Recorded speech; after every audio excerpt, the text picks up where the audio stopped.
You said that Jesus explicitly said in the New Testament that he came only for the Jews, right? He is a local God, as we discussed, and God of Israel only. But here I see that you're still a Christian, right? You're still a practicing Christian. So is there some kind of a conflict in your mind, or to put it subtly, are you a confused Catholic? See, we Catholics uh, don't we only listen to what the priest tells in the church, the sermon. We only listen to the sermon. So and very little Bible reading. Because we are not encouraged to read the Bible. So if since you asked this question about being a confused Catholic, see, we've been driven to do some things or not to do some things in the church, and that's what I've seen from my childhood. Why I'm saying yes, I think I am a little confused because the goalpost has been changing for so many years. What was told sometime back is contradicted now, and what has been told today is being contradicted tomorrow. For example, as a practicing church member, we were told not to read the Bible. I remember in my childhood, whenever we used to go to church, because I remember the other denominations used to carry church whenever they go to church. Sorry, carry the Bible. But when we used to go to church, we don't carry the Bible. So my Protestant friends would ask me, "Why are you not carrying the Bible?"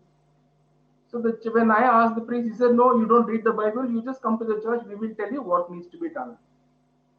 After some time, now recently, with a lot of the charismatic thing that is happening, because I think somewhere the church has realized that it is losing its people. So it is said, okay, now you need to read the Bible. Second thing, Bible said no Bharatanatyam, because I remember when not the Bible, the church used to say Bharatanatyam is Hindu, don't practice it. It's Hindu, it's taboo. But today I find in the church itself Bharatanatyam being done. Church said those days used to say no arti to be taken. Arti is taken only in the temples. Today I find in the church itself arti is being taken. Church said you should not put this tilak, no tilak you should not put. But I find recently I found even the bishops were putting tilaks, and church said coconut is Hindu. Do not bring coconut is Hindu form of worship. Do not bring it. You're not supposed to use it because only the Hindus use it. Today I find inside the church the coconut is being kept, the betel leaves are being kept, and then I remember in my childhood times, 40 days of Lent time, no eating non-veg.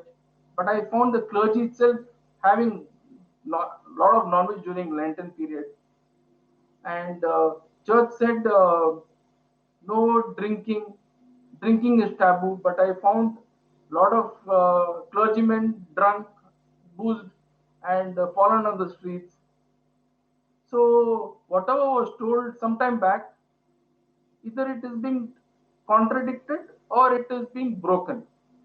So tell me one thing: would not any Christian be confused as per you from whatever I have told? Because these are facts. Definitely. One more thing, most important thing is yoga was told taboo. Yoga should not be practiced. Today, churches priests are practicing yoga in the yoga. When I remember, yeah, some years back, we were told yoga is. I remember personally, people have come and told me.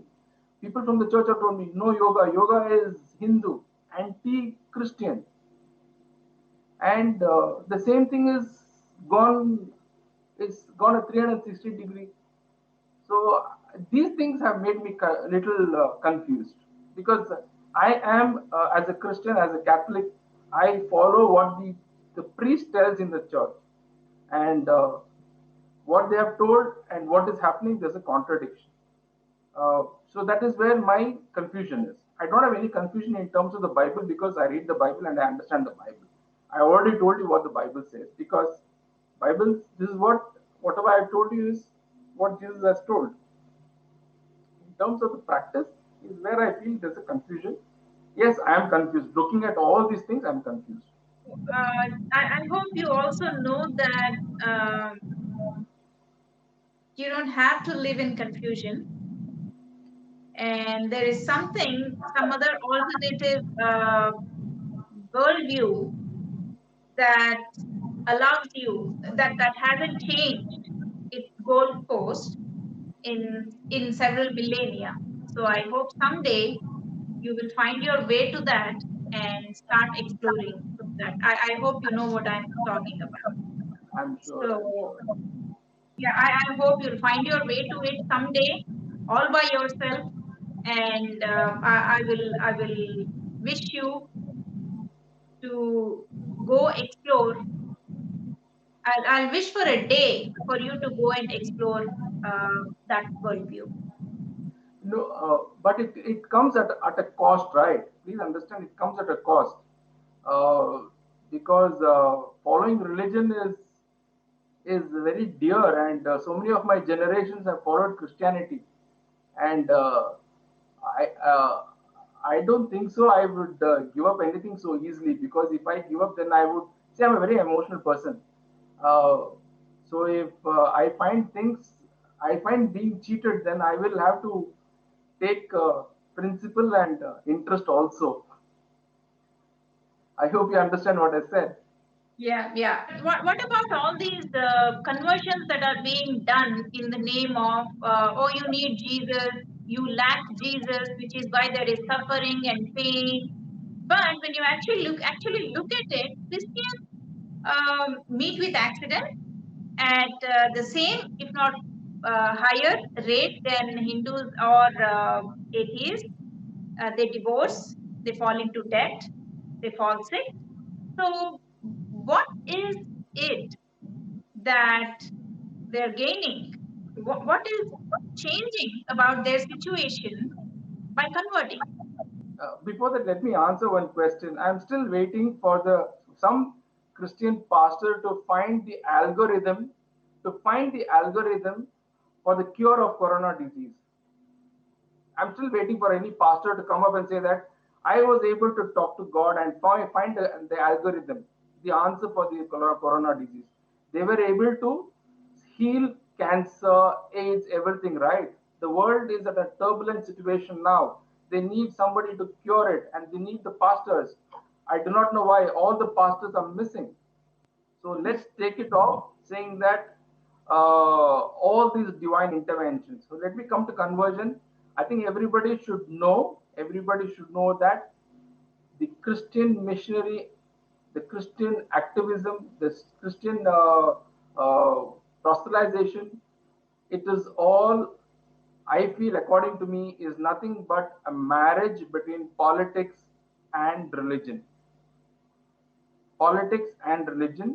because way back, I think it's around 300 or 400 AD, there were enough confusions. The church, there was so much of infighting between the church, between the Pope and the king. Finally, they came to an agreement. Finally, they came to an agreement saying that, okay, let's work together and share the spoils. And that is where all the exploration started, the missionary activity started. Hmm. So, if you look at, and it is a religion which is institutionalized, which Jesus never wanted to be institutionalized.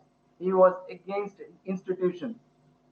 What happened? These people have made institutions now, because it is one of the best multi network marketing concepts, multi-network marketing concepts. Like, you have some big brands which work on gaining a lot of people and making money.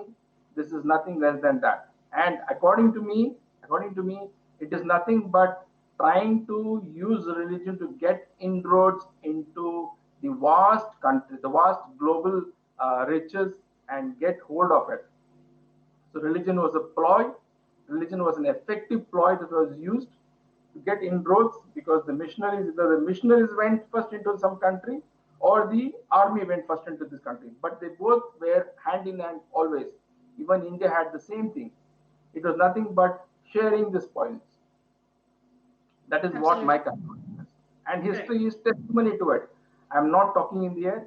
History is testimony to it. You name it Africa, you name South America, you name Europe, you name even Australia, you name parts of Asia, missionaries have come and taken over this part of all these regions. And the worst thing is nothing has changed, or rather it has become only bad. Right? Christianity talks about peace, happiness, love. But what actually happened? At what cost? At the cost of a sword on our heads? Isn't that what they Correct. did? Isn't that what they did? They sent armies to convert into Christianity. Forget all that. Look at the infighting. Ireland. Look at Ireland. Until recently, there were Easter bombings, Good Friday bombings. Can you Correct. imagine that? Easter bombings, Good Friday bombings. Correct. Northern Ireland, Southern and Ireland, Protestants and Catholics fighting with each other like cats and dogs. What religion are we talking about?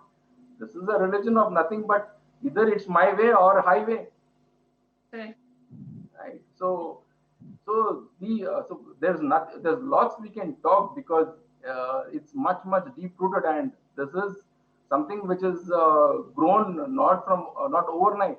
According to me, it's 300 400 AD is when all the missionary activity started. What missionaries did in the past, they did. But if you actually look at conversions today, look at it from the people that are converting, from their perspective. So you would agree with me that that every conversion happens in anticipation of a solution to a very human problem, like a financial need or a requirement for a cure to a health disorder or psychological need, and very rarely, or I should say, totally absent, which is um, uh, nobody wakes up one bright morning, starts reading the Bible, and experiences that eureka moment, and runs outside shouting, "Hey, I got all the answers about my existence, my purpose, and meaning in this world. I found out the beginnings of the universe." Nobody does that. Nobody runs out in joy, shouting, and gets into a tank and gets baptized, right?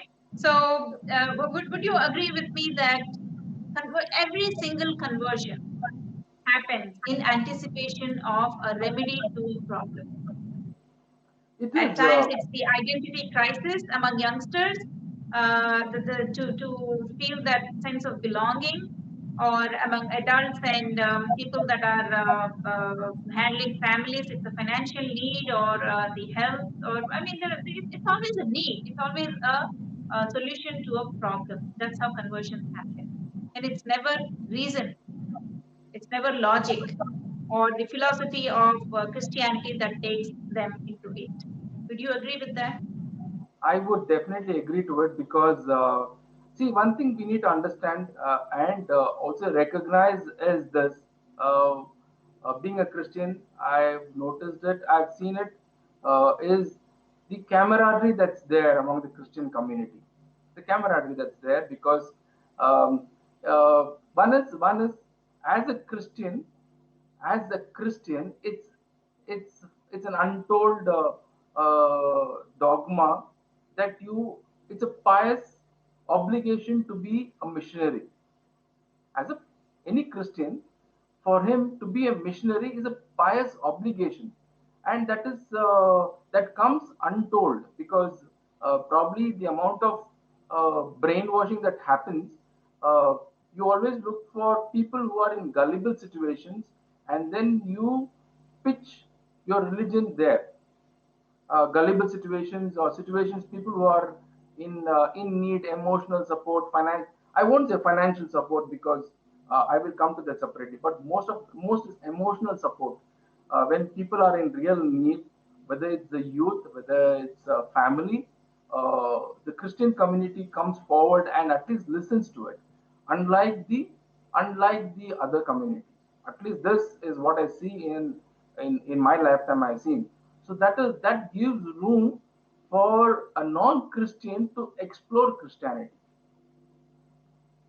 It is not. See, first thing is this: If any non-Christian who has a little brains, if he reads the Bible, and first of all, if he reads the story of Genesis itself, he'll not become a Christian, right? If he reads about Adam and Eve, which everybody will vouch for, saying that it is part of the Bible, if they read it, they will come to a conclusion that it is nothing but another fake thing. If somebody asks a logical question, any Christian will not be able to answer it. So it is not the dogma, it is not the scriptures, it is the emotional support and the camaraderie that is there among the Christian community, which they use to the advantage to attract others, a non-Christian. And a non-Christian finds that as an emotional solace, emotional help. And then if he is gullible, he falls prey to it. If not, he has good opinion about the Christian community. So is that the emotional aspect that's holding you back To in Christianity? huh, a good question. No, The I actually camaraderie that you just spoke about? no. See, frankly speaking, I believe religion is private. Okay, it is very personal to everybody. And for me, being a Christian is very private and personal. And I do not want to discuss doctrine with you because I know you are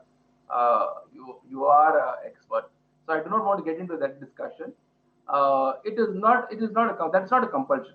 That's not a Yes. compulsion. Camaraderie is not a compulsion. Emotional support is not a compulsion. Okay, so it is not. I wouldn't want to talk about it. I wouldn't not talk about it. Absolutely. Okay. Okay. So we're not, as long as you keep your faith to yourself and don't proselytize it or bring it outside the four walls of your house, I'm okay with it.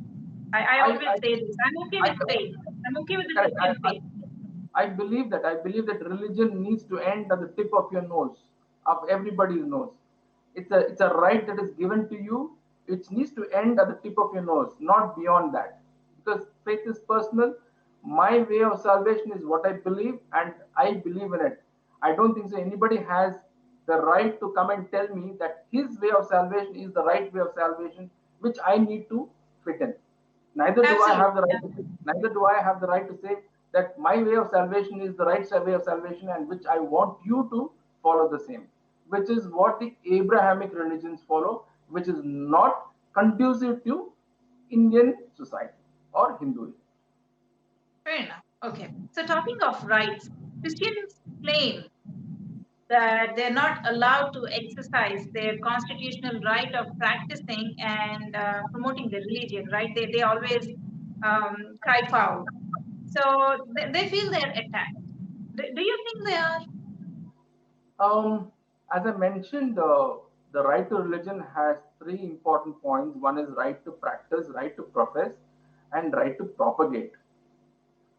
Very conveniently, I've seen a lot of people, especially pastors and missionaries, who do a militant, aggressive preaching and conversions.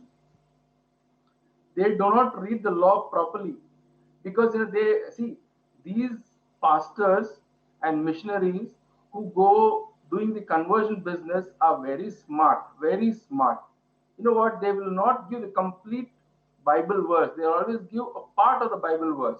Very smartly, they will hide the rest of the one. Likewise, even the law, the right to religion, there is something called adjoining to right to equality, right to profess, practice, and propagate. There is something called as per public morality. There is an adjoining duty also, which they're not supposed to surpass. When they surpass that is when they are being questioned. See, as a country, what I know is that it is a free country, it is a pluralist country, it is a country which is inclusive, which will accept everybody. But it will not and it should not allow anybody to trample on others. And the Christian missionaries use this right to trample on other communities, saying that you need to do it, which is what I said I'm against, and which is what the missionaries do. And for many reasons, the Hindus are not aware of it. That see, they're not aware that that such a right also has a corresponding duty, which says that you're not supposed to break public morality.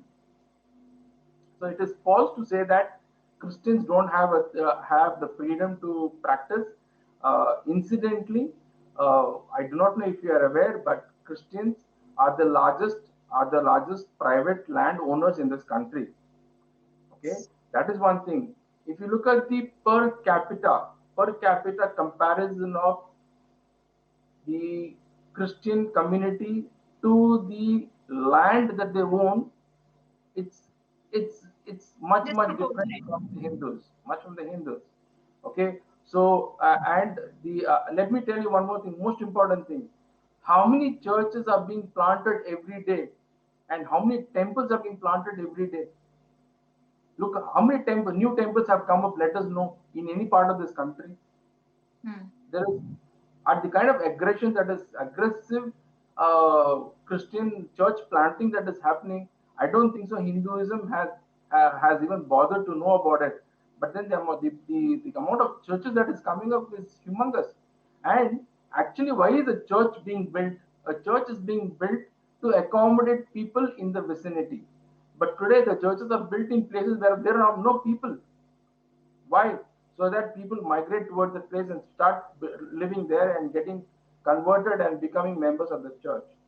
So it is very false to say that Christians do not have the right. Only thing is this right is being abused. Abused. I'm being very categorical. Abused because they do menacing Christian missionary and conversion, especially in remote areas, tribal areas, non-accessed areas. True, true. You're so right there. So let's talk about some of your current activities. What are you involved in? You seem to be a very busy RSS member and a BJP member. So what are your current activities? One is the most important thing. What we are doing is uh, since I have see the RSS does not do propaganda on its own. Does not do propaganda. There's no marketing. There's no branding. They don't talk. Only the service talks. The service talks, and even that service is spoken by a third party and not them. Hardly do you have the RSS member, the Sangh Parivar, talking about what they do. They don't do it because they only do service, and they do selfless service. Now I find that since it's been demonized, I came forward and I said, no, that is not true. Now, what I see is this there are a lot of people, also Christians, who feel the same. I was so happy to see that there are so many Christians who are already members of the RSS. So, what I am doing is I am getting all these Christians who are in the RSS together and probably because one of the reasons why they have not come forward would be the reason being ostracized from the church. Now they find somebody who's already there and who's making some noise, so they come forward to say that yes, we are Christians and we are part of the RSS. That is one thing. Second, and the most important thing, rather the first thing, what is pivotal is this: on the global front, on the national front, there is no Christian who's talking pro India. There's no Christian who's talking pro India. If you look at the global arena, Indians who are, especially even the Christians who are going and representing India in a lot of all these forums across the globe, are only bad mouthing about India, about Hindus, about Prime Minister Modi, about whatever he is doing, which is actually is not true. And there needs to be a Christian voice. And I really yearn to form a team which will counter this negative propaganda on India. No Christian voice. Every because that also there's a reason, because the general Christian community is a very calm community which minds its own business. It is a few leaders, the clergy, which who are the pawn movers. These are the people who've been inciting a lot of hatred, which actually the Christian community consumes without even knowing the repercussions. That Hmm. narrative I want to break. This is I'm not as I said, I'm not an official correspondent. I'm not an official spokesperson. I'm just a member of the RSS, but I want to take the initiative to speak good about our country at the local level, at the national level, and if given an opportunity at the global level also. Because we know very well who are the people who are talking bad about India. And I know a lot of people in the West reach out to me asking, what is this happening in your country? Why are Christians being tortured? And when I actually counter them, they said we don't. And when I give them positive, they said we didn't know about it. We were fed this information. So I do a lot of communication to people in the West about what actually good things that happen in this country, and how many good things have happened since Prime Minister Modi has come since 2014. No Christian is speaking good about him. So I think I thought I should take this opportunity to voice on behalf of the Indian community, on behalf of the BJP, on behalf of the Hindus, to the global community, on the national and the national forum about all the good things that's happening. That is the second most Excellent, important. excellent initiative. Very, very commendable initiative. Good luck on that. So Thank you. you also run an association called Hindustani Christian. Is that a religious organization? Yeah. Okay. That's I know it's another strange question, and why I'm laughing is this: it has come back many times to me. As I mentioned, I gather a lot of Christians, especially those Christians who are in the RSS, who are pro RSS, and who have removed their veil about the negative propaganda about the RSS. Now, I gather all these people because they're all spread out. So, see, there should be a collective voice for the RSS from the Christian community, and there are members. I was so happy because my own cousin said when he saw my first interview, he wrote to me saying that I was a member of the RSS. My own cousin who was a Catholic, he said, I was a member of the RSS. I felt so good. So it is important that we gather all these Christians and be a representative, and these are pro RSS. Let me be very upfront. All these Christians are pro RSS, pro India, and we call ourselves as Bharatiya Christians. Okay? We call ourselves Oh, a okay. Bharatiya. Not Hindustani Christians? I see the Hindustani Christian is just a brand. It's a brand. Okay, Okay. it's a brand. But we why is it Bharati Christian? Because we accept that we are from this country. We are from this country. Our ancestors were Hindus once upon a time.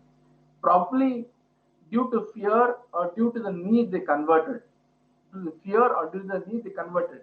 But then we are those people who associate ourselves to India so much deeply rooted in this country, and we want to be together and we want to represent.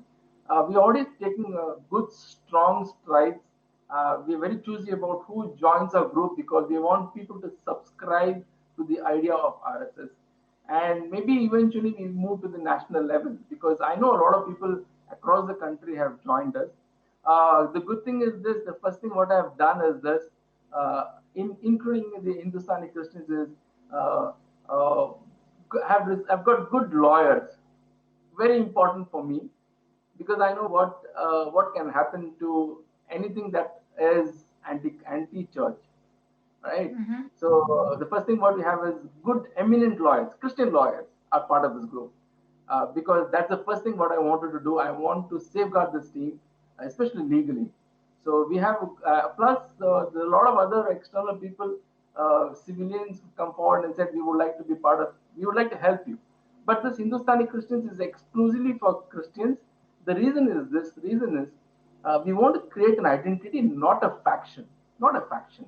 We want to create an identity so that the rest of the Christians also start believing that the RSS is not antichrist, anti-Christian, and we want to be part of this nation. Excellent, excellent. It's a really great initiative, and I wish you all the best. And I hope somewhere you've already started this dialogue, and somewhere you're able to reach out to them and remove all these false narratives or the suspicions that they have in their minds, the Christian community or the church has in their mind. well, the church might have an agenda to hold on to that suspicion or keep that suspicion alive among the lay believers. But my wishes for you, or my prayers for you, would be to reach out to the lay Christians and work on educating them that these narratives are false, and break that those barriers between the Hindu community and the Christian community. So I hope you achieve success in that. You and your team. Wish you good luck. I want to add something. The clergy is not allowed to be part of a group. Or you ban them from being a part of your group. Yes, yes, very upfront. Yes, very upfront. We we do not allow the clergy to be part of a group. Okay, that's a good tenet that you have for your organization. Irrespective of any denomination, irrespective of any, see, prayer, everything is there. See that. See, I do not want intrusion. I do not want intrusion. I've been very, very specific and categorical. There's a time for prayer. There's a time for activity. There's a time for politics. There's a time for activism. As far as Hindustani Christians is concerned, we will not encourage anything uh, which the clergy would want us to do, because we know I've been through the I've seen the clergy from my childhood. They would want an opportunity to gain inroads and then control and then tell what needs to be done. They come in the garb of guide and mentor, but eventually they take over. I've seen it in so many such organizations. So very clearly said, no clergy to be allowed into this group. It's not we're not anti clergy, because when it comes to clergy, we know a lot of clergy, we know a lot of people, missionaries, everybody, but we that is the border is beyond that. The church Mm. and them, as far as Hindustani Christians is concerned, we do not allow them to come into that group. Excellent, excellent. So before you go, is there anything that you would like to tell our viewers? Actually, there's so much more to say, but I'm sure you all would appreciate that there are a lot of Christians who are pro country, pro India, pro Bharat, and it is wrong to brand every Christian as a missionary, every Christian as an anti-Hindu. uh, do support us, do help us. If you know any Christians who would like to be part of the RSS, and we'll be more than happy to add them into the Hindustani Christians group. Great, great. Thank you so much for talking to us, Jerome. I really appreciate, as I said, you bring a fresh perspective to this whole dialogue. This animosity that we see today. Thank you very much for offering this perspective, and wish you good luck in all your endeavors. Hope you achieve Thank you so much. success Thank and you so get much. somewhere. I'm really happy to be part of this initiative, this discussion, whatever good things what you've done. I really appreciate it, and look forward towards future such endeavors with you. Great, great. Thank you for watching, viewers. I will see you in another episode. Until then, namaste.